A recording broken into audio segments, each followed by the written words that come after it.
지난해 정부의 종합대책 발표에도 학교 폭력이 계속 증가한 것으로 나타났습니다. 폭력을 당했다고 답한 학생 비율이 전수조사를 시작한 이래 두 번째로 높았는데 딥페이크 범죄를 포함한 이 사이버 폭력과 성폭력 피해 응답률도 잇따라 상승했습니다. 이문석 기자입니다. 학교 폭력이 4년 연속 증가한 거로 나타났습니다. 교육부가 전국 시도교육청과 초중고 전체 학생을 대상으로 실태조사를 벌인 결과입니다. 100명 중 2.1명꼴로 학교 폭력을 당했다고 답해 피해 응답률은 4년째 상승했고 전수조사를 시작한 2013년을 제외하고 가장 높은 수치를 기록했습니다. 초등학생 피해 응답률이 4.2%로 1.6%인 중학생, 0.5%인 고등학생보다 높아 학교 폭력 저열량화 현상이 뚜렷했습니다. 피해 유형은 언어 폭력이 40% 가까이 돼 가장 많았고 집단 따돌림과 신체 폭력이 각각 15.5%로 뒤를 이었습니다.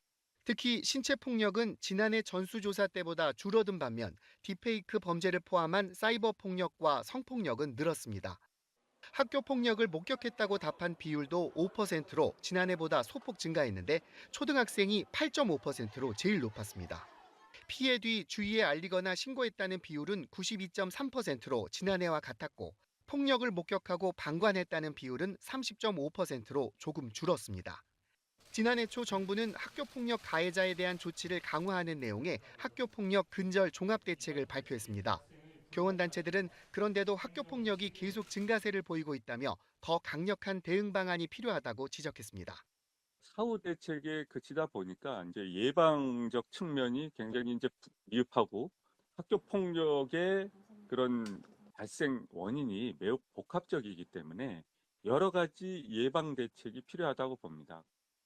정부는 이번 조사를 바탕으로 학교폭력 근절 종합대책을 점검 보완해 내년 상반기에 딥페이크 등 신종 범죄를 포함한 5차 학교폭력 예방대책 기본계획을 내놓겠다고 밝혔습니다. YTN 이문석입니다.